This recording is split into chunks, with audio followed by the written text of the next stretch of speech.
It's interesting what defines crazy or strange behavior, clothing, whatever it is, when, these could be considered, oh, it's like, oh, okay, he wears funny earrings. He's like a badass or a crazy person. And of course, they're not that at all.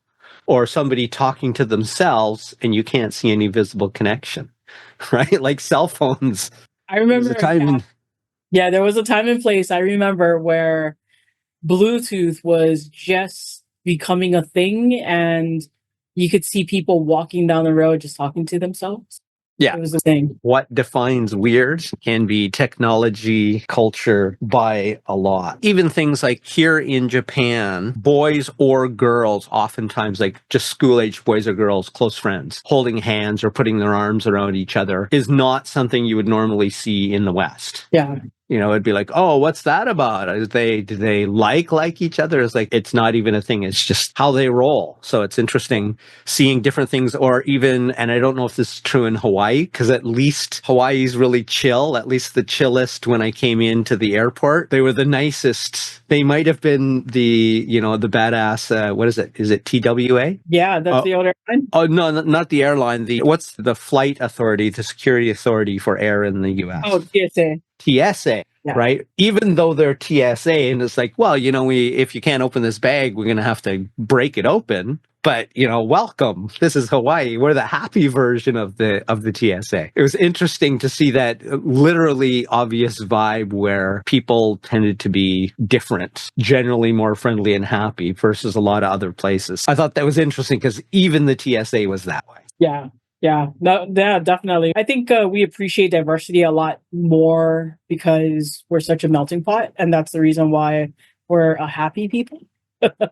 For the most part, we're happy people. But kind of like to talk about your weird, there's this comedian, he's a British comedian. His name is Ramesh. I think it's called Ramesh. Mm-hmm. But as you were talking about what is weird, tech weird. So he epically failed. Like he had rented out this huge stadium and he thought he was going to pack it, but he didn't. And there was only a few hundred people. I mean, he still got a few hundred people there. But this stadium could pack thousands. And so what he ended up doing to make it feel more intimate, he was recording it kind of like a Joe Coy Netflix special thing. He brought everybody onto the stage. And so everybody, instead of sitting in the bleachers, they were on stage sitting Indian style, cross-legged on the floor. And he was doing his bit. And there was this one portion in his bit where it was a really good, food for thought moment where he goes, yeah, I forget the exact context on how he transitioned to it, but he was talking specifically about people will want to stare when you see same-sex couples having affection towards each other. And the reason why we want to stare is because it's not normal. He goes, in my lifetime, it's completely normal to see people shoot each other in the head versus some same-sex couple genuinely just care and love for each other. Mm-hmm. And I was just like, wow, that is so fascinating. He's not wrong. Yeah, he's not wrong because, perception is very interesting. It is. I use military time. Yeah. Yeah, I had to learn it when I was working federal civil service. And ever since then, I was just like, man, that makes life so much better. It's better. It's better to put it in simple terms. Yeah. No other way to say it. It's just better. And here in Asia, it's used more or less as the default. So everybody knows it. I used it on my own anyway, but people just use it here anyway. So when you want to make something clear. I was watching this channel the other day. It was a female truck driver and she goes, yeah, I have an appointment at 2000. And I was like, 2000? Oh, she's talking about 2000, 8 o'clock. Yeah. Right. Yeah. How do you say your last name? Placencia. Placencia. Okay. Well, I was right. Well, Filipinos would say placencia. Okay. Interesting. Answered another question. I wasn't sure whether it was from because I knew you said you were at least partially Hawaiian. I don't know if that's the official ethnicity of people from Hawaii. I don't know what the reference is. Is it just Hawaiian? Well, no. I mean, you wouldn't find full-blooded Hawaiians today. Quite literally, our people almost got killed off. So what you will find are a lot of part Hawaiians, not just part Hawaiians, but you'll actually see more diversity in terms of blood in Hawaii than you would anywhere else. So it's not uncommon for people to have 4, 6 ethnicities all in one person. Mm-hmm. Right. I have 3. My niece, my nephew, they have 6. right? It only takes one generation for that to happen. Yep. So, do I have your permission to transmit this in whole and in part over social media? Yes, you do. How much time do you have? This isn't to use all your time, but to respect your time. So, what is there like sort of a hard stop that you know is coming? Are you open ended? What's the deal with that? I'm supposed to have a phone call at 6:30, but if that phone call does not come in, then I should be okay. So, an hour and a half. Yeah. Or about an hour and a half. Okay, great. Good to know. Thank you very much. Now, with that, the next thing then is what kind of thing rolls better for you? Spontaneous conversation, fixed questions, of which I have a few I always want to ask, but I've opened it up a lot more. Random questions. I literally have a question generator. Some of them are silly and playful. Some of them are serious. Some of them are mine. Hundreds are not mine, but interesting. Both or some format I haven't even thought of yet. I love being surprised. Okay. Well, all of the questions will be a surprise to you, but okay, we'll make sure we have some random in here. Yeah, whatever flow will make good sense for how you manage your interviews. Okay, great. I think it's good to practice different styles of Right. interview. I say this almost every interview, but I really believe it. If I have a guest on, I've only had it happen once. Somebody asked for the interview questions ahead of time. If you need the questions ahead of time, you're probably not the right person for the interview because I'm assuming you know what you're talking about. And, within whatever that field is, whether it's, the organizational thing, being a leader, being an employee, having a really good perspective about leadership and what they can do better, just know what you're talking about. Or if you have to do homework, perhaps you're not really a good fit. That's my perspective anyway. I totally agree with it. And this is pretty much the start of the official interview, though I'll use anything that fits and looks cool and makes sense for the context. And that is, please introduce yourself, tell us what you do. And my provocative end to this question is always, why should we listen to you? Oh, that's a really good question. Why you should listen to me?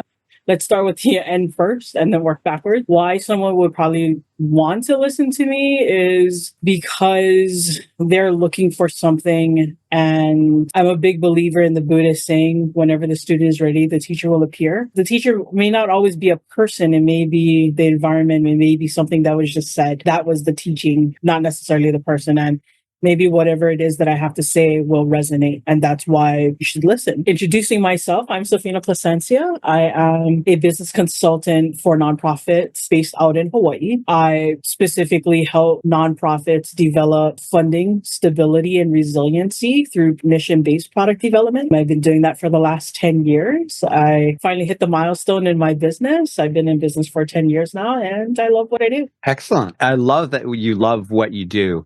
I have, for my work that I would do for money right now, I sometimes love what I do. And that's really after many years of being in that sort of position, you realize that sometimes loving what you do and other times honestly hating what you do is not a sustainable position. It's got to be at least mostly love what you do and be able to accept the parts that aren't necessarily fun is about as bad as you can get and keep your sanity or not want to change jobs. What questions should we be asking ourselves about transforming organizational culture and leadership? Where are we going? I think that's always an important question when we're thinking about organizational culture, organizational change, making sure that we know where the North Star is and what our heading is. I have to say, it was so concise and so immediate. It was like, are you asking where this interview is going? Are you confused by the question? It's like, oh no, this is the answer. Okay, great. So Yeah. I thought that was, like for whatever reason, after asking the question, I didn't link your answer to the question cognitively. It's like just what I said. It's like, oh, well, I'm confused. She's not confused. Teach, learn, practice, or solve. Teach, learn, practice, or solve. Learn. Great. Why is that? I think far too often we want to approach anything and immediately want to come with a solution. But the inherent problem is that we never take the time to understand how something got the way that it is. And I say that through a cultural context as well, that there are reasons why you don't whistle at night. All of this is faith-based or culturally based. You don't whistle at night, you don't do like certain things. Otherwise, you attract heva, as we say it in Hawaiian, bad spirits or bad karma, whatever, right? And so if you want to respect organization, you want to respect what it is that you're doing or what you're gifting to the world through working on something, you first need to understand or learn why something is the way it is so that you don't necessarily bully the system or turn the system upside down because you've come in with your foreign knowledge and say, I immediately know how to solve this problem when it's maybe not conducive to doing it that way.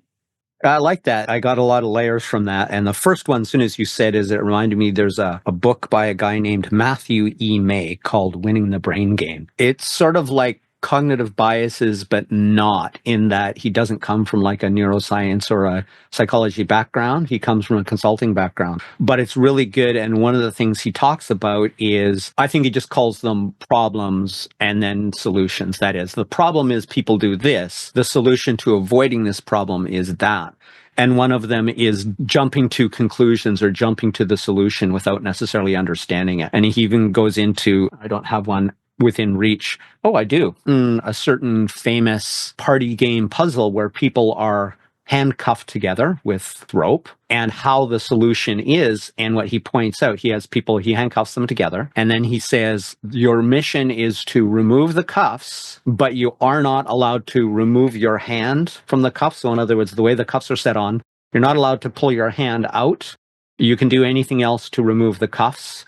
Go. And what happens is people immediately jump to what they think is the solution. The solution is not especially difficult, but it's not immediately obvious. The solution is interesting, but not obvious, but almost everybody jumps to the solution. A very rare few figure it out or already know the solution to the problem. But his point is, why are you jumping to the solution when you haven't even thought about the problem yet? Absolutely. So I had mentioned to you before that I was a former nonprofit executive director, and every Fridays we would have our Friday team meeting. And I always like to start our team meeting by doing an icebreaker because I had 4 different departments, we had different sites, and so my team, even though they knew each other, they didn't always work together. So these little icebreakers like help to build culture. And there was this one icebreaker. It was called Electrode. I think that's what it was called, where I split up my team. And I think at the time I had about 30 staff. So I think on one side, 15 on the other, and everybody had to kind of like hold hands. The way that it worked was the people on one end would get whispered the signal to go. And when they got the signal, they would have to squeeze the other person's hand. And that person now is triggered to squeeze, and then so on and so forth. Until finally at the opposite end, the person at the end would flip their hand up. And one, it was a fun icebreaker, but two, it's communication. It's nonverbal, but it's communication, right? And seeing how quickly this form of communication can pass through to the end of the line. Well, the guy at the end, he was so excited the second time around that he flipped his hand up to try to beat the other team. And when he did that, he had kind of hit this boom box that we had at the end. And it was one of those boom boxes with the cassette and the CD up at the top. I'm dating myself now. But when he had hit it, the CD cover had kind of plopped off the boom box. And so quite literally, like, he was like, oh no. So he's trying to fix it. I'm watching this scenario where he's trying to fix it with one hand, and he had his other hand firmly in grasp of the person that he was still holding hands with. And he was having the hard time using one hand to kind of fix the cover of the CD player. And it was kind of like jumping to conclusion, right? Like jumping to the solution, as opposed to if he just stopped, he would have known that he's got 2 hands. He can let go of the other person's hand, just kind of turn, take a little bit of time and go ahead and fix it. And it would have been done just like that. Instead, it was about a 2-minute laugh session because how funny this scenario had kind of played out. He definitely broke the ice for all of us. That's interesting. And that's something, there's a psychological term for that, and it's functional fixedness. When a person's mind goes in the direction of how this thing should be done or how this thing is done properly as something that's an illusion, to sort of use the Buddhist reference, it's like, this is the way it must be done. Well, why?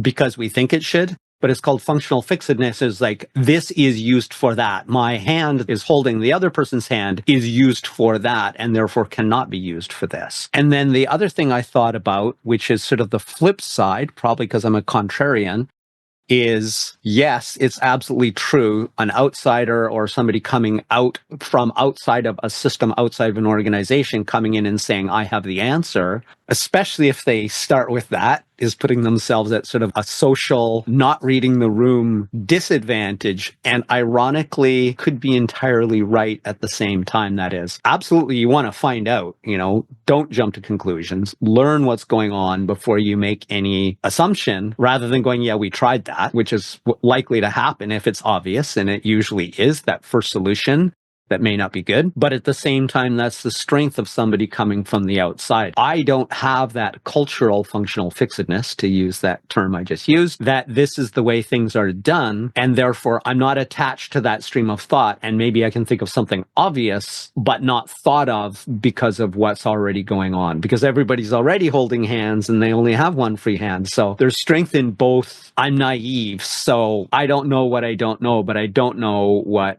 you do know, right? The forest for the trees kind of thing. So there's strength in that too. We're going to spin the randomness wheel and see what it comes up with. There's a very few that it's sort of like, I don't understand what they're asking. Given the context of what we've talked about so far, some questions or statements are so non sequitur that it's like, I don't even know how to connect that. I like this one. I've never seen this one before. If you could instantly become an expert in something, what would it be? Bread making. Bread making. Okay. Yeah. So I've been kind of on a baking craze, and a good portion of it is because growing up, I remember, so this is the source of it all, my mom telling me at one point in time, she was cooking dinner and she was saying something about she doesn't like cooking with yeast because yeast is alive, it grows. Mm-hmm. And I kind of took that to be like The Blob, that horror movie. I was just like, what do you mean? It grows. And so ever since then, I was just like, yeah, I don't want to cook with yeast either, because if it's undercooked, people will get sick. If it's overcooked, I have no idea what's going to happen. And yeah, so it was just one of those things. It took me the better part of, I'm not going to say how old I am, but a couple years ago to finally gain the courage to use instant yeast to make focaccia bread, because apparently focaccia bread is the simplest bread to make. And I figure, okay, let's get over my fear of bread making because of yeast, but I also want to make my own bread because just the food channel and all of these reels around food making makes it look so delicious. I can do it myself. Yeah, I successfully made focaccia a number of times, which is good. But now I want to go further beyond my comfort zone and try sourdough, which is even more crazy because you need starter. And I'm just like, now I got to feed yeast. Yeah. Actually, it was funny when you said you were going to expand out. My first thought was sourdough, because I love it.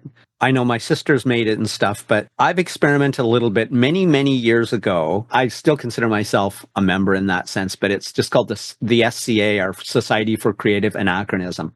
For anybody who's a non-geek, it is, yes, like the Renaissance fairs, but let's say more of a historical emphasis, dressing up like people from an era before, acting like that person or some playful version thereof. And I was going to an event and I just wanted to make sure I wanted to bring something cool and sort of, as they would call it, period. So I convinced my roommate at the time, I was temporarily staying with a friend of mine, that they helped me and we used their bread maker to make this massive, massive, massive loaf of multi-grain bread. And the first thing they were going is like, this isn't as easy as you think it is. It just may turn out to be a disaster, just so you know.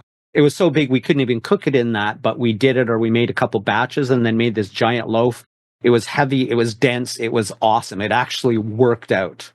So it defied all the odds. This is probably not where somebody should start, but we did. And with her insight and everything else, she's like, wow, it worked. She was impressed because she didn't expect it to not fail. But that made me sort of cocky about making bread. I'm mostly vegan. That is, I still love eating dead animal. I've been calling it that since I used to eat 6 chicken breasts a day or something similar. It's not that I don't like animals, but I also like the taste of animals. I don't soft soap it. It's like, it is something that was once living and now we're eating it. At home, I'm almost entirely vegan. So one of the things I've experimented with is just different breads, but I want to make them higher protein and stuff.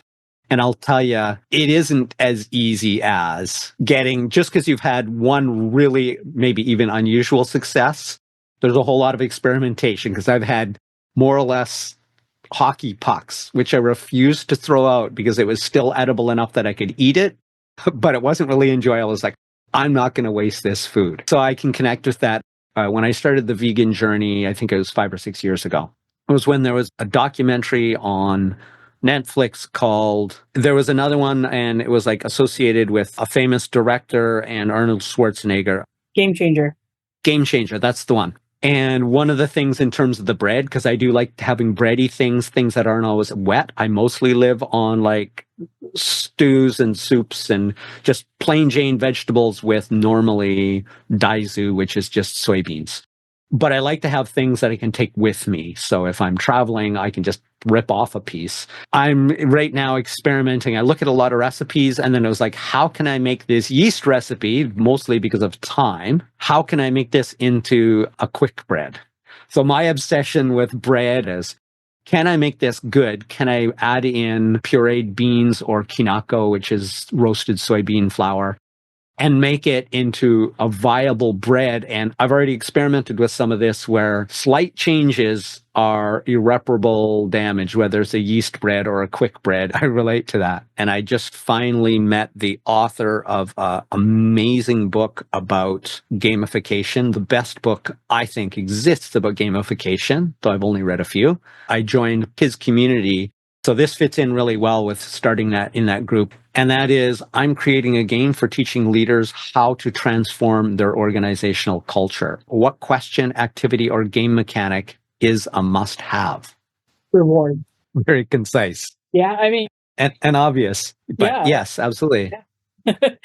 I mean, that's for any gamification, it's the risk and reward. I mean, I love sports, and any movement, there's a potential for injury, especially the older that we get. What's the reward? Well, it's the feeling, it's the elation feeling that, oh my gosh, you're sweating, you've hit the ball so well, or you scored a massive number of points, or you allowed somebody else to flourish by just passing the ball to them in the exact way that they needed it. And so that's the reward. And for any organization change, you're looking at gamification, or the way to do it through gamification so that it's a little bit more sticky. Yeah, it's always about what kind of reward is there for your players, for your employees, for the people that you're working with. I like that. I'm rewording this. I want your approval because, especially as a language teacher, this is oftentimes what I have to convince my students of. It's like, well, no, Tim, you just tell me what to say and I'll repeat after you. That isn't right. I don't want you to learn to speak Tim English. Tim English is science geeky, neuroscience-y. Sophina, I want you to speak Sophina English. I'm just going to help you do that. I want you to express your ideas. In that spirit, how about this? Just reward. What's in it for the participant? Does that encapsulate what you mean? Yeah. What are the greatest challenges you face in transforming organizational culture and leadership? The greatest challenge is I don't have the right way to articulate it other than it's not status quo. It's the legacy systems that exist. My clientele are typically nonprofits, and with nonprofits, I'm usually working with the nonprofit leader, either the director level. If it's the executive director, then there are directors above that executive director, the board of directors. And oftentimes there's a reluctance to change because of whatever. I think the most frustrating bit within that is there's a want to embrace change, but a failure to embrace change. Even though the person that they've put in charge or made responsible is saying this is what we need, it's usually not them, it's their board that prevents anything from progressing. And so, yeah, I don't know how to that better. And I'm going to read it back to you. It is actually a pretty common theme, and there's, neuroscience or psychology that fits really well with the same thing. And so I just put the entrenched legacy system in brackets dogma. I love the word dogma. It's one of my favorite words of all time. Essentially, resistance to change. Yep. What are the key skills that leaders need to create a thriving organizational culture? First of all, listening. That's a key skill. Listening and galvanizing. Those are my top two. Does a leader who's looking at making change have the skill of listening to what it is that people are actually saying, taking out ego, taking out bias? And then from there, can they actually galvanize their own people to this new direction that they're going. Try to keep it simple. Those are the two. Right. I like how concise you are. I thought it was interesting because it's like you're either given an instant answer or it's like, hold on. I'm not sure I have a 2-word answer for this. That's a real strength because I struggle in the opposite direction. It becomes too much of a thesis. The main thing I struggle with is making it simple enough, concise enough. And I love the example you gave in our last conversation, which was Mythbusters, is they explain it, but they do it in very concrete, simple terms so that you feel smart and you understand. And then they do the thing and they might put some science in, but they never make it too complicated. So my perpetual thing is being concise and simple enough about the way I say what I'm saying. Well, and I think that was also, it kind of goes to what you had said earlier about, if I need to give my interviewees the questions, then probably we're not the best fit for this interview. Right. You have to kind of understand the nuances and know your stuff in order to have clear and concise answers. A lot of my stuff is, it's born from experience, just like how Mythbusters, it's because they've done umpteen million different tests and experiments that they're able to just simplify it. It's no different than a contractor coming over to the house and I could be explaining to the contractor, like, for some odd reason, this Eve is doing this and this and this and this. And all of a sudden, the contractor is just like, oh, yeah, maybe because that screw is in the way. Oh, it is? Yeah. It's not that I live for those moments, but that's when I'm able to give an aha or give something simple, but yet so very descriptive that the other person gets it, that I have that internal monologue where I'm just kind of like, man, Sophina, you did so good. That is all of that experience that you went through, all that hardship, all that staying up late at night crying because you didn't know how to articulate this thing. You've come a long way. Quite a famous author. His name is Bob Sutton. So he was like the dean of the D school or something in Stanford. He was talking about something I thought was really interesting. Kind of a tangent, but it's just what came up in my brain from what you said. He said he's found himself sometimes saying things like, well, I have 40 years experience. And his grad student grounded him. He said, have you had 40 years of experience or have you had 1 year 40 times? And then he talked about the difference between being tempted to default to, I know all this stuff, I have all this experience and knowledge, which is true, right? He's a multi-book author, and that's how I know he even exists. And they're excellent, by the way.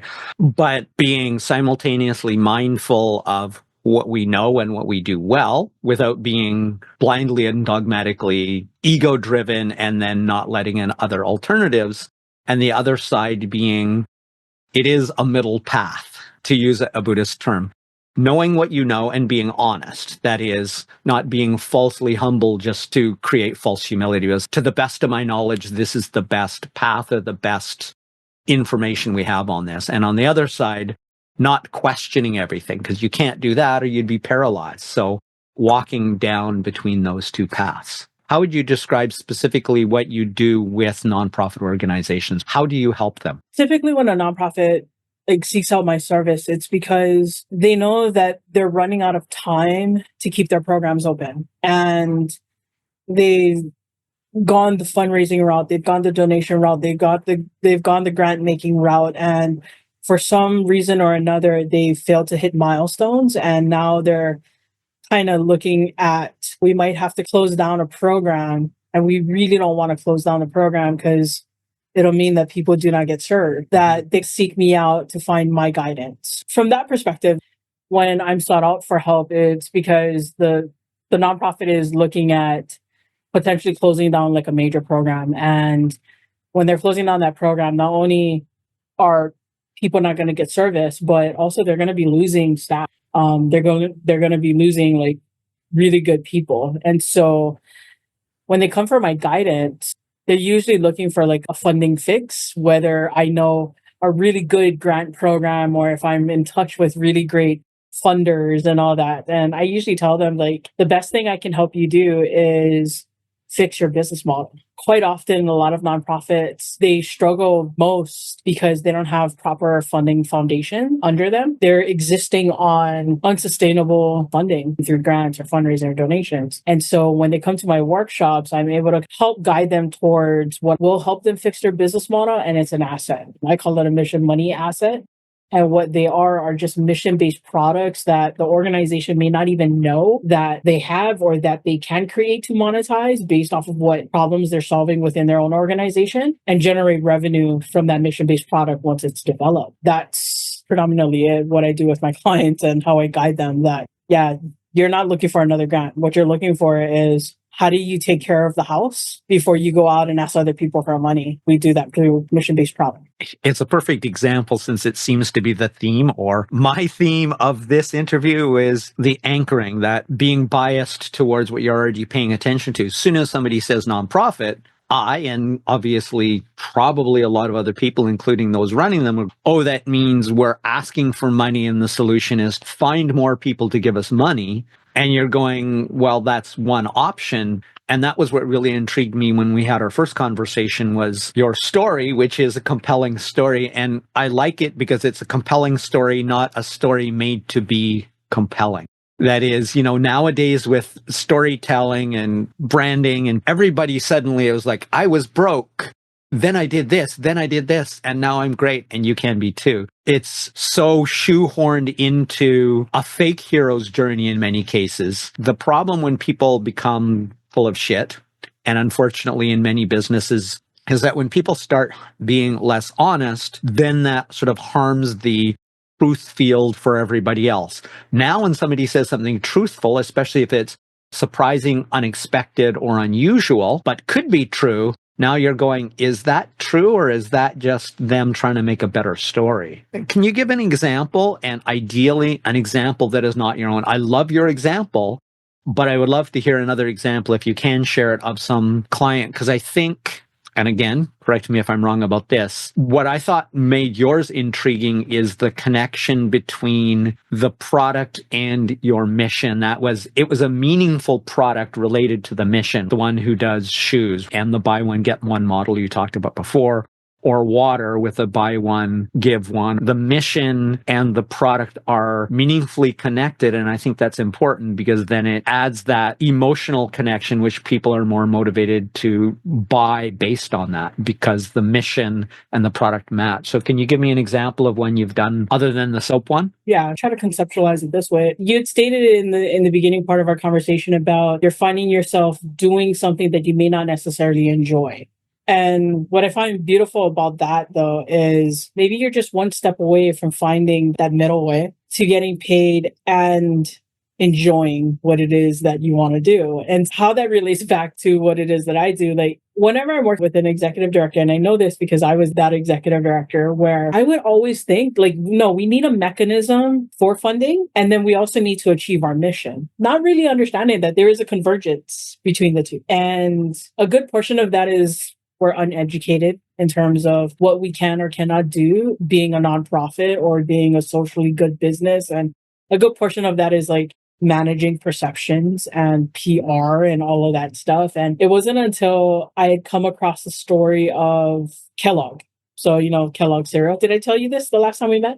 I don't think we talked about Kellogg in particular. Yeah, I don't think so. So that was kind of like the origin story for me on how I connected the two mission and mission-based product, right? That the obstacle is the way. Kellogg, a lot of people don't realize that like W.K. Kellogg, I think he was like six of like a lot of kids. And I think he also had a learning disability. And so his family never really like thought too much of him. They quite literally pulled him out of school early. He went to go work for his dad. His dad owned the broom shop. And so he literally would like hop on trains, go from town to town to sell brooms. That's what he was doing. And his older brother, I believe he was the oldest brother, he was renowned. Like, he was a medical doctor and he was the entrepreneur. He owned a sanitarium. Now, sanitariums back in those days was not like the sanitariums that we think of where it's mentally ill patients and like mistreatment and blah, blah, blah.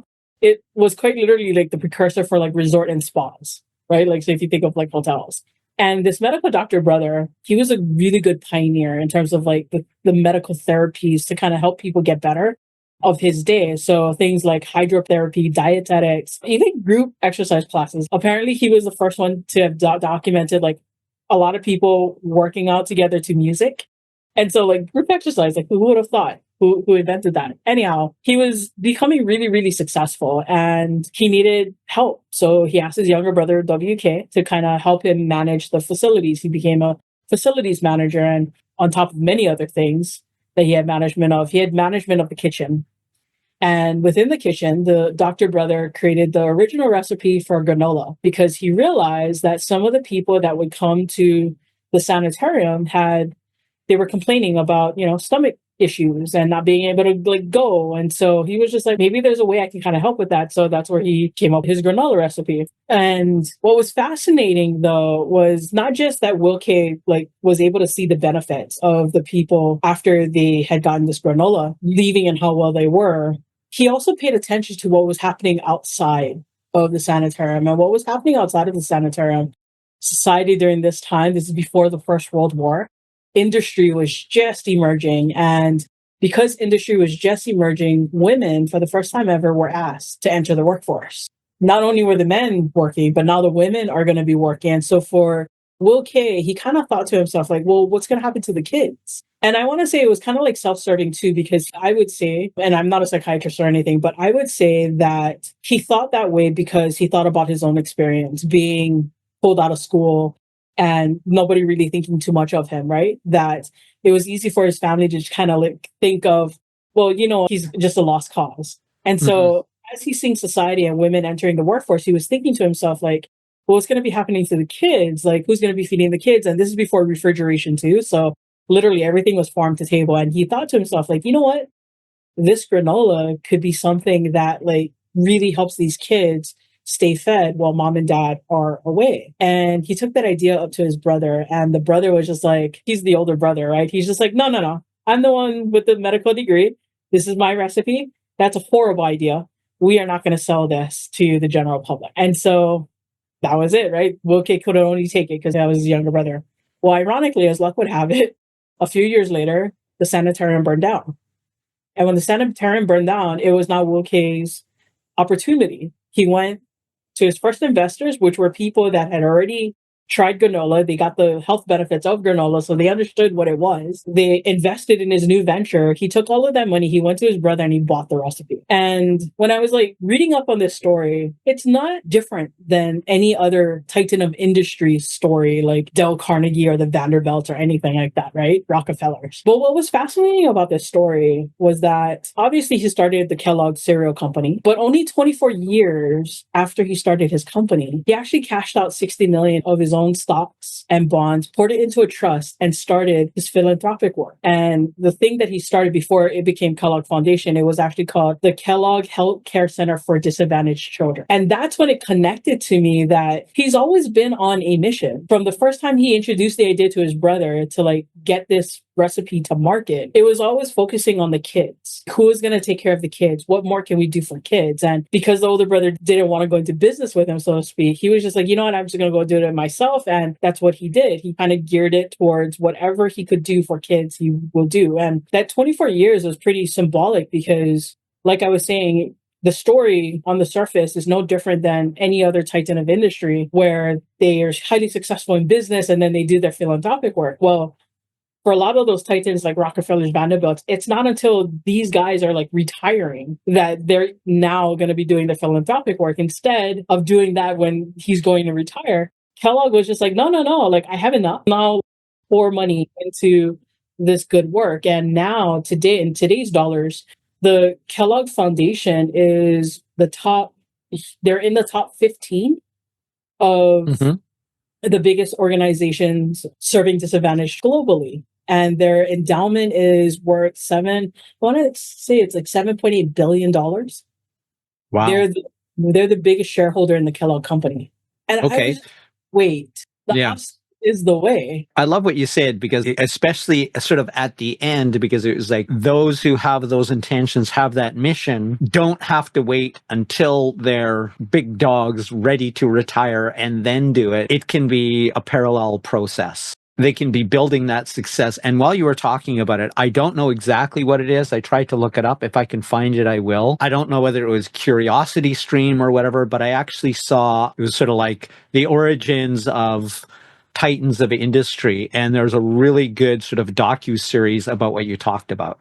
Yeah. Because And the that's- cereal became so successful and so much of a household name that Doc Catalog, everybody was going, what is that? There was basically a legal battle over the name and brand recognition because Kellogg's the cereal was orders of magnitude more famous. It was by, at some point in history, a household name, whereas Dr. Kellogg, owner of the sanitarium, was like, who's he? You know, he was locally famous, but it was in fact Kellogg, the brand cereal, and the brother who made it that, who had by far the greatest brand and name recognition, market recognition. So I can't remember whether he wanted it or was sort of like, well, he already owns it. He's already put more money in than you have ever done. Let's hook this back to what you were talking about and the connection between the product and the mission. So that when you sell the product, people learn both things, right? They both learn that they're impacting the mission and what the mission is. It's got the awareness component and the heart component. It's like buying this makes a difference because that's a big issue these days. Yeah, absolutely. I mean, once a leader gets past the mindset of I need a vehicle to make money and then I also need to do my mission, that's so overwhelming. It's two separate things. And sharing with them not only my story, my origin story of soaps, but then also like connecting it back to Kellogg and understanding not just the obstacle is the way the product was always meant to like serve this greater good. Then it's always all right, if my mission is this, then what is my product? And it's kind of like, that's always intriguing, right? Like, it's always a really good question, and this is kind of goes back to like, can you take us through that process a little bit? Because if we have time to cap this off with your origin story and the soap, because it's really cool and it's real life compelling rather than manufactured compelling to appear as something. Authenticity is another big thing that is very close to my heart, and I just get tired of people being full of crap. Let's call it the truth field or the belief field. It harms everybody else because then anytime somebody says anything genuine, honest, vulnerable, that is real about the world or about them or about how to help each other, now everybody suspects even the purest intentions because there's too many people going after the money rather than the mission. Can you take us through that process? Do you have a specific concrete example within your work that you're allowed to share other than yours? If not, please share your own.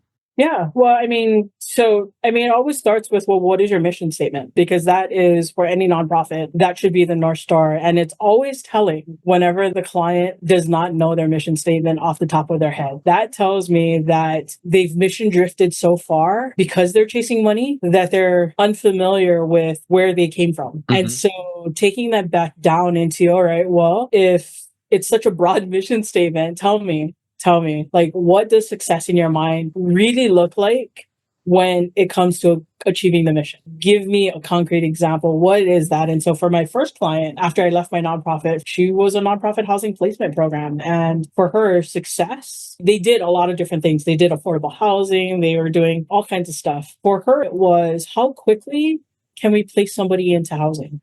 And affordable housing is a piece to that, but it's just another type of vehicle. Like the real metric though is how quickly can we put people directly back into housing? And when we sat down, mind you, because it was my first one, there was a lot of spaghetti thrown up against the wall and a lot of them not sticking. But when we went back to the mission statement and we asked what was the key thing and she said it, then it was like, okay, well, if that's the problem that we need to solve, how do we solve it? What are some recipes out in the wild today that we can kind of like take a look at and be like, you know what, maybe that might work. I'm a big fan of taking somebody else's recipe, learning from it, and then kind of like what we were talking about bread before, right?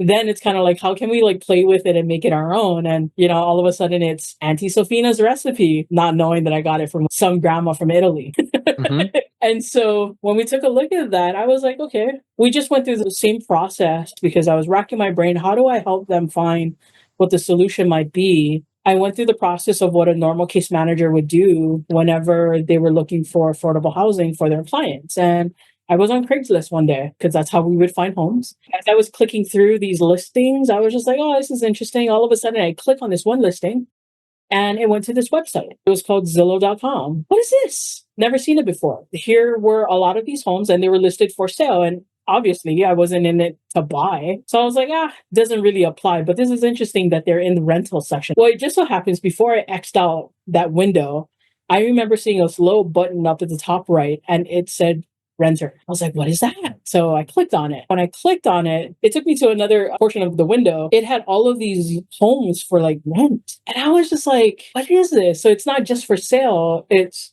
for rent. And I was like, this is a marketplace. And I was like, wait. If this is a recipe on how the general public gets information on where to buy a home, where to rent a home, then maybe for nonprofits, we can do the same thing, develop an internal marketplace specifically to attract landlords that were friendly to give second chances, because some of the nuances, right, working with our population was understanding that our people who have to participate with these nonprofit programs, they don't come with the best credit. They don't come with the best background check. And they're usually shut out from the normal opportunities that the general public has available to them, that has the best credit and all the things. And so for a nonprofit, we have to work a lot harder to find the diamonds in the rough, the landlords who are willing to give second, third, sometimes even fifth chances to people that are trying to make changes in their life. And so when I saw that recipe, I took the idea back to my client, and my client was just like, it's software. Do you know how to build software? And I was like, nope, don't know how to build software, but I can go ask. I was resourceful enough to ask around, be able to put ego aside. And finally, I got in touch with programmers who led me down the road, and that road led me to another program developer in Romania. Let me ask you, based on that, because I really like it. Again, what you're talking about, it reminds me of a book I've been recommending to people. I've never read the book because I can't find the audio book, but it's been referenced in other books that I really like. Chip and Dan Heath's books mention it. It's called The Power of Positive Deviance. And it's like what you're talking about. The gist is there already a solution out there, or some analogous solution that we can then adapt to our problem? So I really like that. How fast, and what you said as you were talking about is like, well, it could be pretty damn fast depending on what numbers you can do, because that could be tomorrow, which is a spectacular achievement. So what was your average, or what were you successfully able to do in terms of the speed of getting people into houses? Where did that number go? Well, we had to measure a few different things before we could actually get to the speed. And so the first measurement was, how many units could we actually get listed onto this platform? How many people actually need it? So like supply and demand.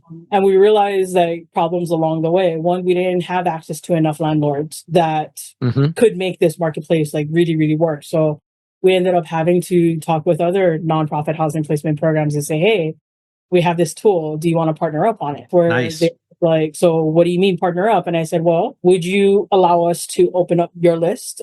Put your people on this platform. We're going to put our people on this platform, and collectively, all of our case managers get to see the available units. And that was the first kind of slot, right? That we had to kind of lock in, because once we did that, then we could actually see, all right, well, for these two programs, how quickly now can we move these units and keep them occupied? I want to say within 60 days, we got our number all the way up to 34 days that a unit was open. But contrast that to like sometimes 90 days that we were able to get the number down. So, right. So you reduced it by 2/3. Yeah, we're on the process of going. And then I ended up closing off that contract with the client because they had put in somebody new, and they just kind of ran off with the project. Right. Well, but I mean, that isn't necessarily a bad thing, especially if you want to move on. You've put the model in place and the model is working. I hope it was a good parting. This is another issue that one of the recent interviews I did, Jonathan Sheely, and we were talking about that, or he brought it up. It was like cordial partings, that whether it's the end of the contract or the end of employment or even being fired, there are better ways to do it and there are worse ways to do it. And people need to get the right mindset around that, because it's almost always hostile, and that's good for no one. It's just the potential problems it causes and the hostility it causes benefits really no one. It's like the organization doing the firing is wanting to keep it secret because they don't want to be seen in a bad light. The person hates them because the way that the thing happened. Let's take, you said you only have a few minutes left. So that was a good example. I wish we actually had more time, because now we're getting into the meat of it. Let's assume the call's coming through. Can you tell us the quick and dirty origin story of yourself, the soap, how that went, because it's a really good illustration of the model. But I love this other one because you just found a bright spot, as the Heath brothers would call it, just something that stood out as a good solution that was analogous. And it was like, hey, how can we now translate this over to the needs of our mission? So tell us in the last few minutes about your story and your soap. Yeah, so I was where not a lot of nonprofit leaders are today. Like I need to find funding. So what had happened for me was 2008, the effects finally had come and hit Hawaii, and it was a year later. So in 2009, our governor stated that there was going to be a $2.7 billion deficit in the government's budget. And what that meant, the reason why she was making a public announcement is because she needed to balance the budget. So she was going to have to make some really hard, tough decisions to balance the budget, which included canceling contract, no fault of their own, just the government didn't have money. And for a nonprofit, we're community safety nets. And so if people are going to be out of work, nonprofit needs to be there to kind of provide the food box and all of that stuff. We were worried about going out of business, getting our contracts canceled. Well, she did ask nonprofits to stay on the job, so we got to keep our contract. However, our payments were going to be delayed. And all of a sudden, I was left with elation that it didn't get canceled. But at the same time, I was like, wait, 80% of my $2 to $7 million operating budget is going to be delayed. And we don't know how long it's going to be delayed for. I've got 20 to 30 staff, 4 major programs trying to end homelessness in my little community. And I'm like, how am I going to keep the doors open? I wasn't panicking just yet because I was trying the solutions that were available to me. That's where I learned about funding for nonprofit.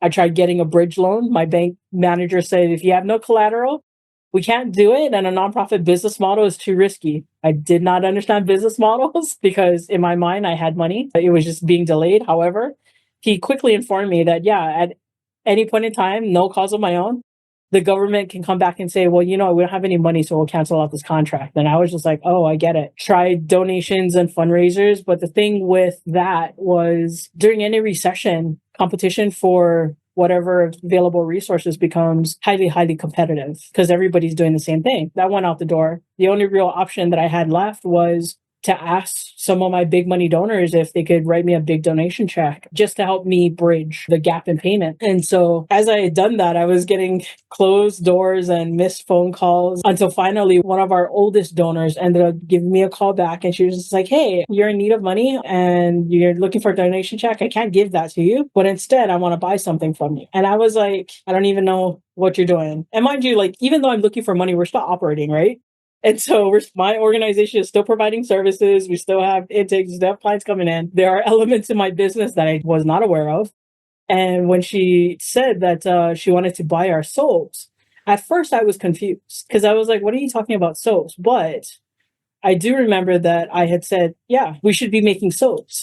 And the reason why we should be making soaps was because one of our biggest donors of these little travel bars of soap that we'd normally put into our homeless outreach hygiene kit was a local hotel. This is another lesson in me as a young executive about how market works, that during a recession, it's not just nonprofits that hurt. It's also for-profit businesses that hurt. This hotel had to cut their costs, and cutting their costs meant no more donations to us.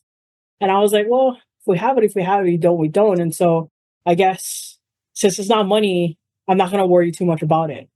But it just so happened that my outreach team was like, hey, do you know where we can get soaps? No, I'm trying to figure out funding because, again, funding is the key. And they were just like, yeah, but wait, we really need soaps. So we need you to like help us figure out soaps. And I was like, well, what do we need soaps for? And they'd explained to me that without the soaps, they wouldn't be able to communicate with the people that we've been trying to serve. And in fact, we had such a long list of people waiting for the soaps that some of them on the waiting list just stopped talking to our case managers. And for a business where we're supposed to be talking with people, if we're not talking to people, we're not doing our job right. I was just like, okay, I guess we need to go figure out soaps. Just out of dumb luck, found a recipe for homemade soaps. And I was just like, what?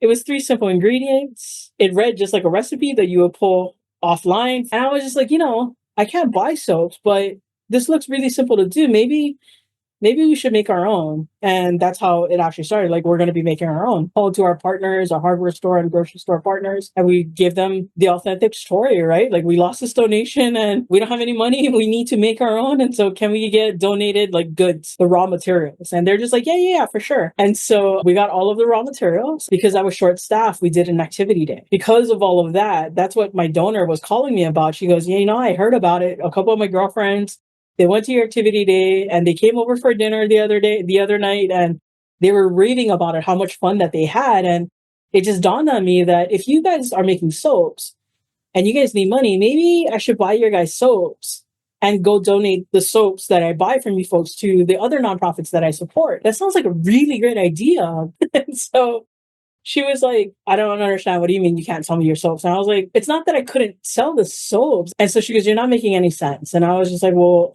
if I put a price tag on the soaps, then it's going to open up a big PR problem for me, because all of a sudden, our people are going to believe that they cannot get the soaps for free. They're going to believe that they have to buy the soaps.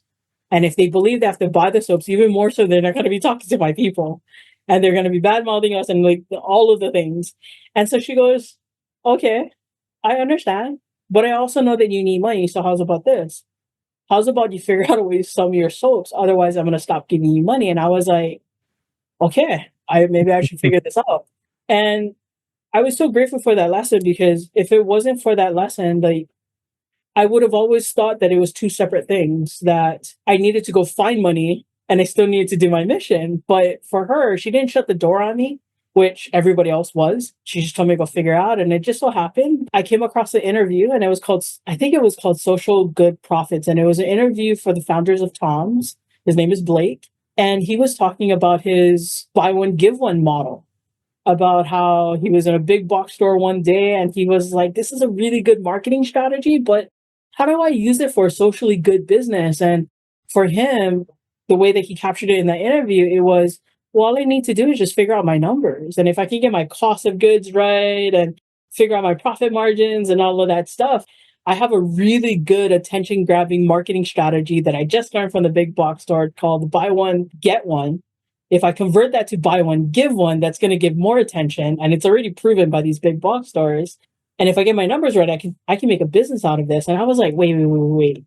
So you're telling me that all I got to do is understand my numbers? Because as a nonprofit director, we don't get taught cost of goods, profit margins. Like, that was my on the job MBA training, quite literally. When I heard that, I was like, if he got business model, buy one, give one from buy one, get one, then maybe I can use this for my stuff too. And so that's how we came up with our model. It was a buy one, get one. And that's where I went back to my donor and I said, yeah, you know what? I figured it out. I got my numbers right. If I can get my numbers right, you can buy however many soaps that you make, but for every one soap, I'm actually making two more, and I'm giving the two more away to my clientele. So at least that way we're flooding the market with two as opposed to just one. And I can stem off clients saying that, oh, we're charging them for stuff. I was just like, I think this is going to work. And it just so happened it did. In about 9 months, we made $300,000. And what was surprising to me, though, it wasn't just the amount of money nor the amount of time that we made that money. It was the fact that $300,000 actually represented one contract payment that was delayed, one annual contract from the government that we made in like 9 months. And the even crazier part was a few months after we had made that money, our contract payments kicked in. So that meant we had doubled our money. And I was like, wait. Could we reinvest? Could I pay my people better? Could I invest into my programs? Could I try to even self-fund new approaches as opposed to writing and waiting for funding to like do new pilot programs to like try to end homelessness? That's when the bottom kind of fell out for me. Because I was so focused on where money was coming from that I never paid attention to where money was going to. That's when I also found out, around this time, I also found out that I had a couple employees stealing money from the organization, which brings the story kind of full circle where even though I got pushed out of that nonprofit and I told myself I never wanted to work with nonprofits ever again, it wasn't until a couple of years later after I started my for-profit consulting business that I had my client, my nonprofit housing placement client, give me a call. And she was just like, help me build a more sustainable organization. And we found, I mentioned in that story, Zillow for Housing for nonprofit housing placement programs. But the reason why I ended up closing out that contract with her was because I actually was charged with what was happening in my nonprofit before I left. As the executive director, I took the fall for that. And so when that happened to me and my stuff was in the news, her board got scared. And so even though it was an amicable split between her and I, because we're still friends, her board just didn't like the optics. Because I know your story, and I'm glad you brought the part up. I wanted you to decide what you wanted to share. But I mean, here's the context, right? And tell me if I get this right. Other people within the organization stole the money, but because you were the executive director, you had liability. Regardless of the fact that who took the money, you were essentially legally on the hook for that conduct. Is that right? Yeah, absolutely.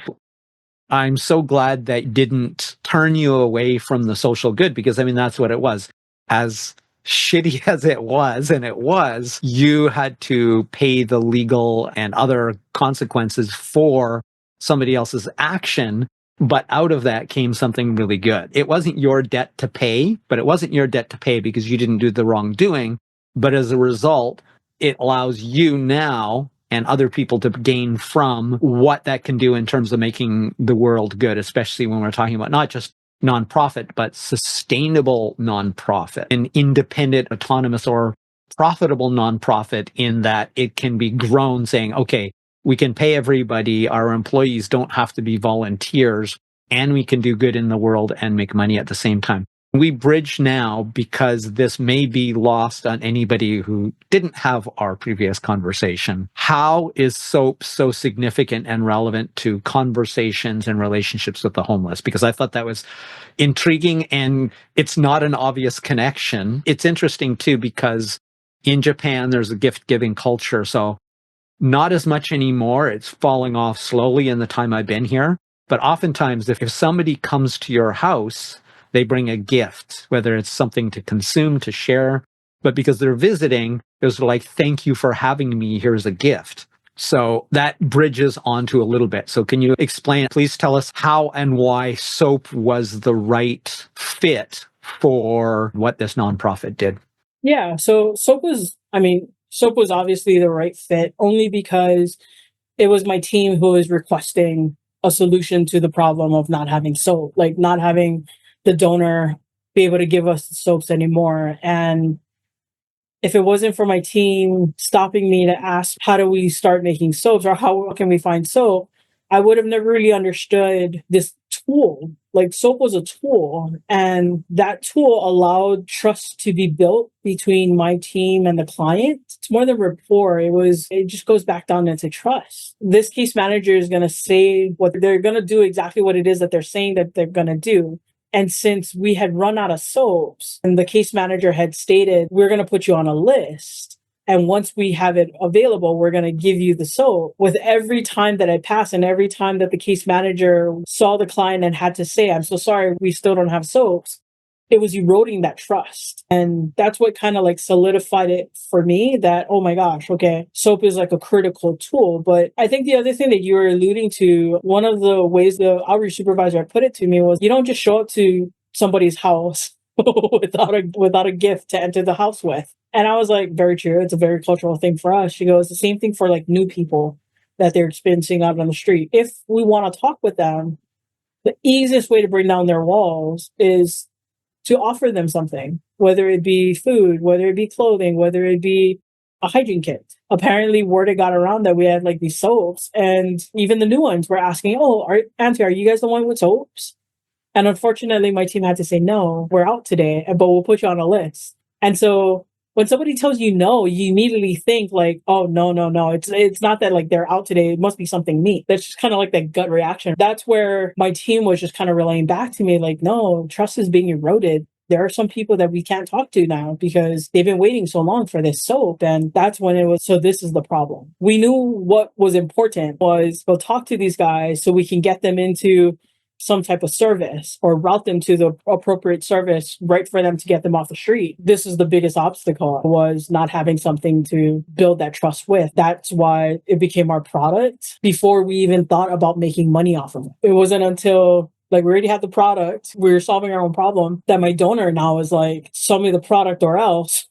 Oh, I don't know how to do that. All of my preconceived notions around how can I, with all of this PR problems and stuff. And if I was not exposed or through serendipity that I didn't come across this podcast on social good profit, I would have never known that there's another recipe out there that I could take a look at to try to fix this money issue that I had with the problem that I already was solving. Right. And I think it's really interesting too, because you were talking about the stories we tell ourselves, literally back to that voltage exercise where the person just thought they couldn't hang on to their hand.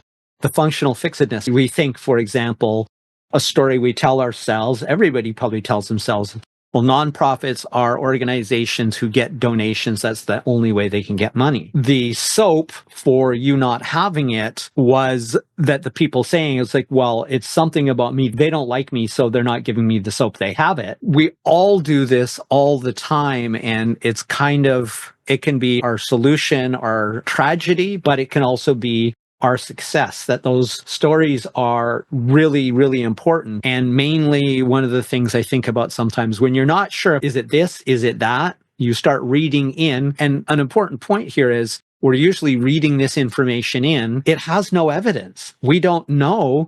And that's one of the really sort of powerful things you can do. Neither say, what story serves me, what story makes me feel better, or what story helps me achieve what I want to do. Independent of what's true, because we don't know what's true, is knowing that I really don't know why they did it. I can't see inside their heads. So better to acknowledge I don't know, that is, I have no way of knowing. And then you can select whatever makes your life better, rather than the opposite. Because it could be, well, you know, I'm homeless, but I'm the least popular type of homeless person, or whatever story's going on in their head. And it's not easy to do, but you can't even teach them. We can't teach ourselves. We can't help people unless, let's say, talk about those stories. Like you said, the soap was the bridge to the trust that allowed you to start the conversation to be able to help them in the first place. Yeah, absolutely. And it kind of goes back to like the answer that I gave earlier about what are the skill sets a leader would need in charge of organizational change or cultural shifting. They need to be learning, and then from that, learn also how to like galvanize people around where it is that they're trying to go. I could have brushed off my team. That's how difficult that period of time was. I could have easily brushed off my team and I could have said, you know, just go figure it out. I'm trying to call everybody that I can to keep the doors open. But if it wasn't for just that moment of like, take a breath, Sophina, what are they trying to tell you? Taking the time to understand it. Again, back to the original Buddhist quote that I had given, when the student is ready, the teacher appears. Just that moment of learning, all of a sudden, the next teacher will show up, whatever or whoever that circumstance is. Take it, you know, take it. Right. You're going to learn more. And then from that, you're going to be able to just galvanize people from that, because it comes from a more authentic place. You don't have all the answers. Well, even in that parable, that Buddhist lesson, and I'm a big fan of Buddha, Siddhartha, Gautama, or however you say it. I'm not religious at all, like not whatsoever. I see a tremendous amount of wisdom. I think he's probably one of the wisest and smartest people in history. And it's not because when I think of these kind of things, I worry sometimes. I have almost a visceral negative reaction to people just believing religious beliefs, because they can, as much as they can do good, they can do harm. Talk about that story. I don't think it's literally true, but going back to the part of the story we tell ourselves, it's beneficial, a belief that serves us to say, well, I don't think a teacher appears, like, you know, the universe doesn't manifest a teacher. I don't believe in that part of it. But to take that perspective, that is, oh, you become receptive to being taught. You become receptive to a lesson, which oftentimes may have already been out there, but now you can hear it because you've taken on that. The teacher will appear when I need that teacher, or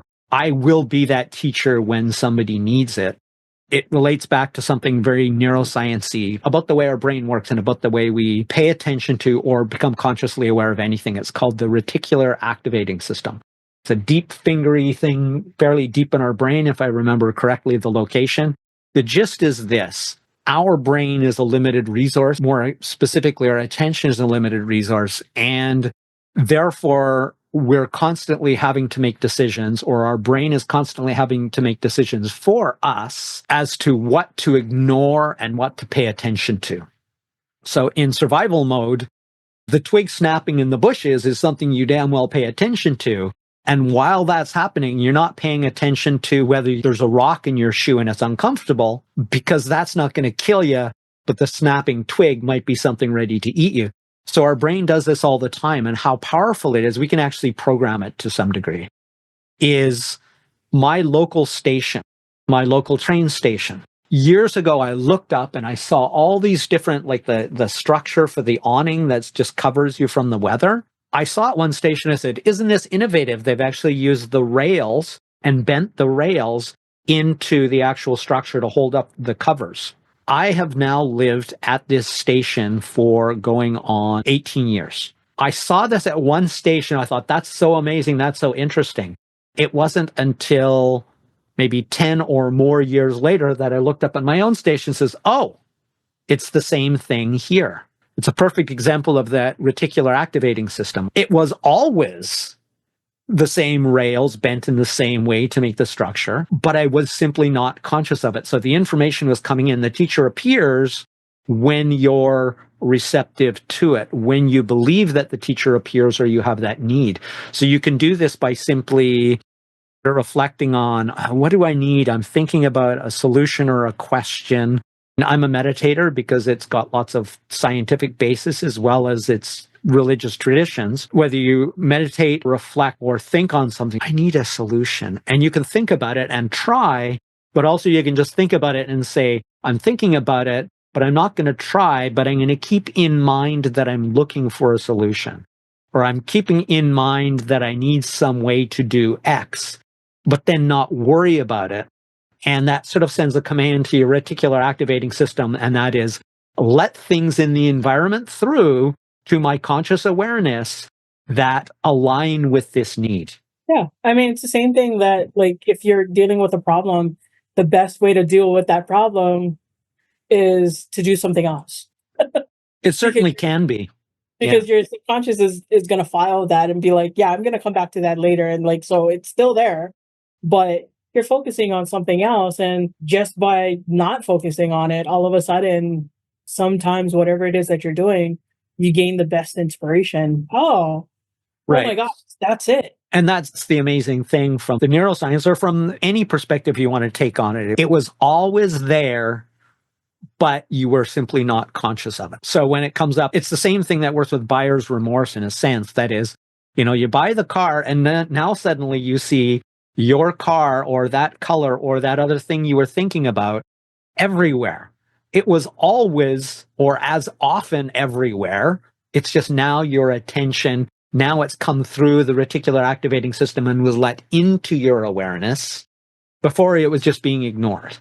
Where we focus our attention or what we want can give us the opportunity to find those things, like the donors basically giving you a blessing by saying, I'm going to force you to figure this out. Because that's what they really did, right? It was like, if you want my money, I have to buy your soaps. If I can't buy your soaps, you can't have my money.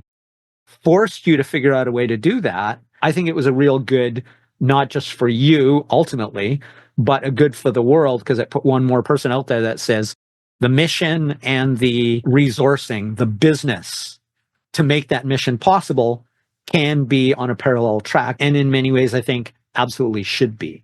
Yeah, 1,000%. Okay, so I want to ask you these last questions. Who do you know who could benefit from being interviewed by me on these type of topics? I have a couple people in mind. Probably gonna, Okay. yeah.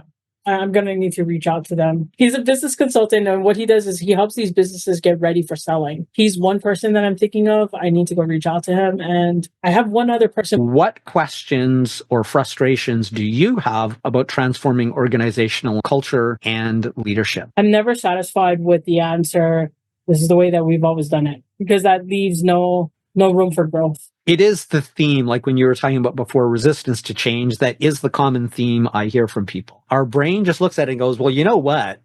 What we've been doing hasn't led to our deaths, so it's good enough.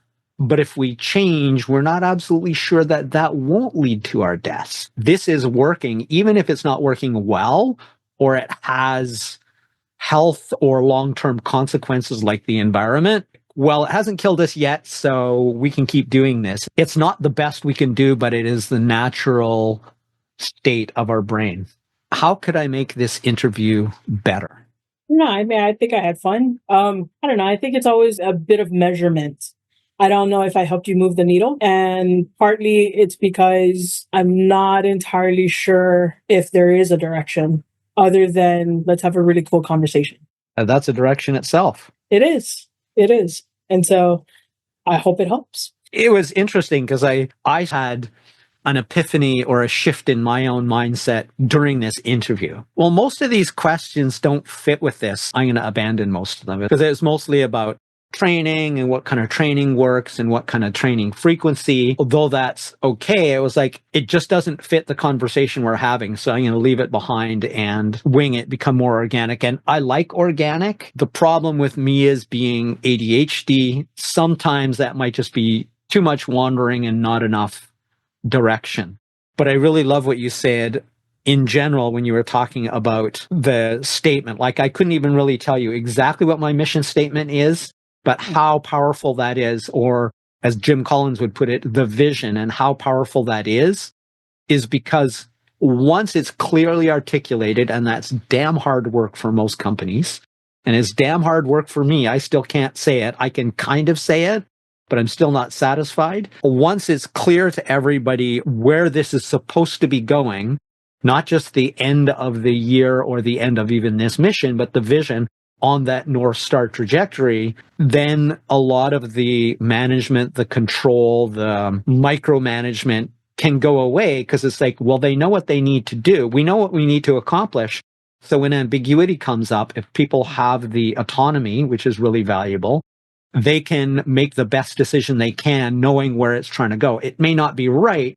At worst is going to be a learning opportunity, and at best is going to be, that's brilliant. Thank you for making that decision. In that situation, you made the best decision you could, and it aligned with our vision. I could have definitely answered questions around like training and organizational culture, but it's perhaps the first time where it was like, it totally felt like this just isn't the vibe I'm getting, or the vibe I want out of this. It's like, we're doing fine. And let's see. Okay. So the next one is, how could I have made this interview better for you specifically, or for future guests?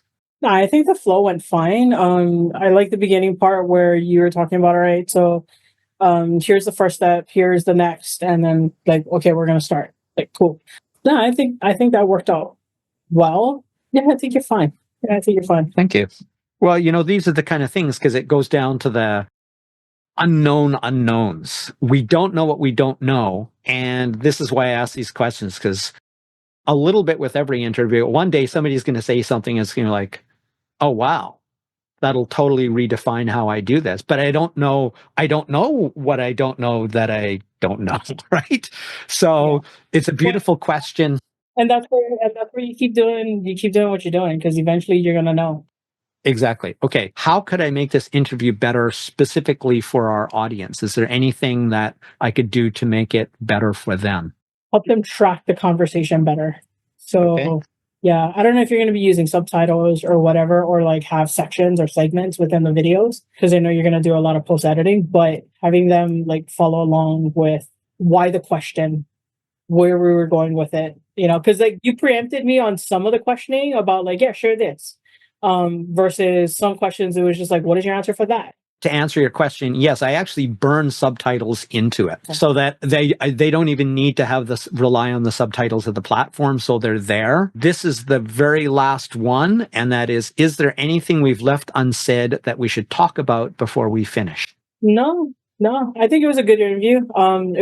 It was a very long day for me. I enjoyed the interview because it was just so long that I was just like, oh my God, we need to get off of this. But at the same time, it was just like our last time. It was an engaging conversation, and so I enjoyed it. Arigato. That's good. Okay. Thank you, Sophina. Thank you so much. I really enjoyed hearing your story again, and hearing a bunch of stuff I didn't know. And I think there's a lot of insight to be gained. So thank you. Have a wonderful day. Okay. What's the Hawaiian version of goodbye? Yeah. So we only have 16 letters in our alphabet. And so Wow. context. And you can speak? Context is everything. So yes. there's Hello, aloha, goodbye, and aloha for love. And so, yeah, aloha. Mata ne. Bye bye. All right. Bye, Have a good Sophina. Take care.